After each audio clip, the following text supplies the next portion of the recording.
Devenez française, c'est la volonté du parti belge Rassemblement Wallonie-France. 4 Belges sur 10 vivent en Wallonie. Bien qu'ils n'ont récolté qu'1% des suffrages lors des dernières législatives, le parti continue son combat pour tenter de rattacher un jour peut-être ce territoire belge à la France. Direction les Ardennes, à la frontière belge. C'est le grand format de ce samedi, signé Mathieu Guillerot, Raphaël Doumergue et Romain Larchevêque. Nous ne sommes pas une nation, nous sommes une partie de la nation française. À la fois française et belge. Les Ardennes. Une frontière naturelle entre les deux pays que certains aimeraient pourtant voir un jour disparaître. Namur, capitale de la Wallonie francophone et siège du Parlement régional, un hémicycle que connaît bien Paul-Henri Gendebien, un homme politique wallon, ancien député européen. À 77 ans, le rêve de sa vie reste le même, voir un jour la Wallonie devenir française.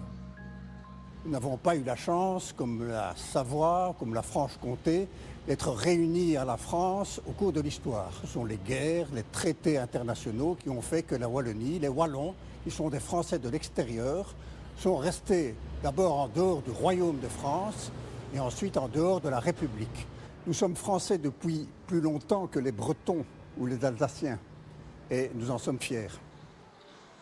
Il y a 17 ans, ils fondent le Rassemblement Wallonie-France ou parti rattachiste, une formation politique ultra-minoritaire. Pour faire revenir la Wallonie dans le giron de la mère patrie, pas question de faire la révolution.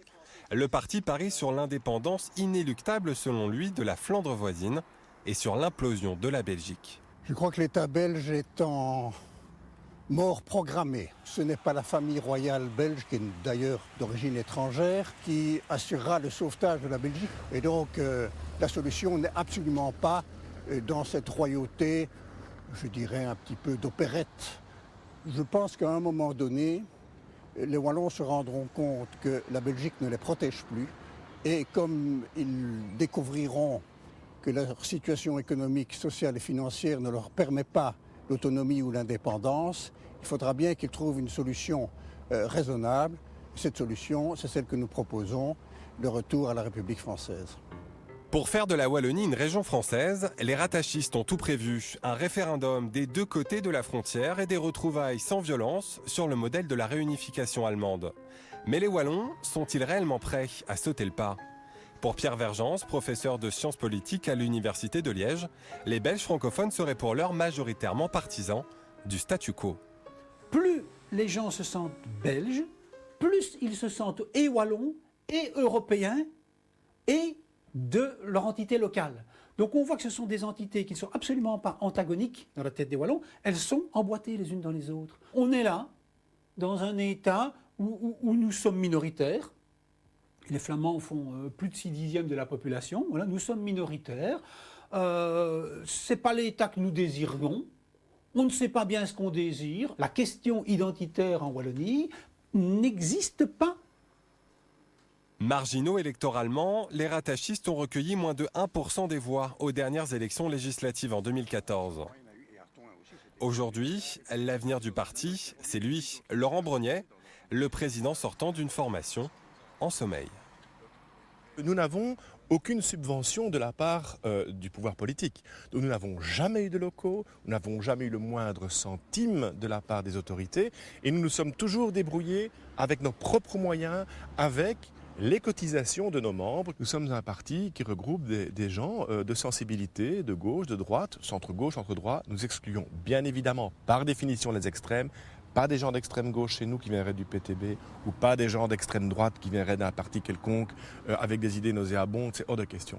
Mais nous accueillons les démocrates qui partagent les mêmes idées que les nôtres, l'idée de la République, l'idée de l'intégration de la Wallonie dans la République pour son plus grand bien.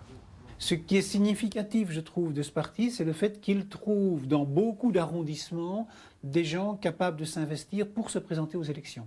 Donc ça veut dire que ce n'est pas tout à fait nul comme courant d'opinion, mais c'est très faible. Faible électoralement, mais puissant virtuellement. Selon un sondage, en cas de disparition de la Belgique et d'indépendance de la Flandre, 40% des Wallons seraient séduits par un rattachement à la France. Un scénario imaginé même jusque dans les plus hautes sphères politiques. J'ai eu des informations confidentielles de gens qui étaient aux responsabilités ministérielles et parlementaires à différents moments de crise en Belgique, dans les années 80, dans les années 90 et dans les années 2000, de gens qui disaient qu'ils avaient pris contact, donc au plus haut niveau des responsables belges, ils avaient pris contact avec des homologues français pour le cas où les Flamands déclaraient l'indépendance. Les Wallons au sud, les Flamands au nord, mais quid de Bruxelles, la troisième région du royaume, géographiquement en Flandre, mais peuplée à près de 90% de francophones. Pour les rattachistes, pas question de s'en passer. On pourra donner à Bruxelles, dans le cadre de la République, un statut un peu particulier, contrairement à celui de la Wallonie, en ce sens qu'il faudra reconnaître la petite minorité flamande et donner peut-être aussi un statut à tous les Européens qui habitent à Bruxelles. Reste à convaincre, là encore par référendum, les Bruxellois. Parfaite illustration du métissage, version belge. Moi je suis un vrai Belge. Ma mère est brugeoise, donc flamande, et mon père est wallon. Enfin, c'est pas que j'ai quelque chose contre les Français, j'ai de la famille là-bas, mais j'aime bien mon pays. Enfin, j'ai déjà pas envie qu'ils se séparent, donc un rattachement, non, je sais pas, je pense pas. C'est pas une idée qui est étrangère, mais non, est-ce que ça se fera ? Il faut d'abord que la France veuille de nous. Ça, c'est autre chose. Et justement, côté français, 60% des sondés seraient d'accord pour accueillir leurs voisins wallons et bruxellois.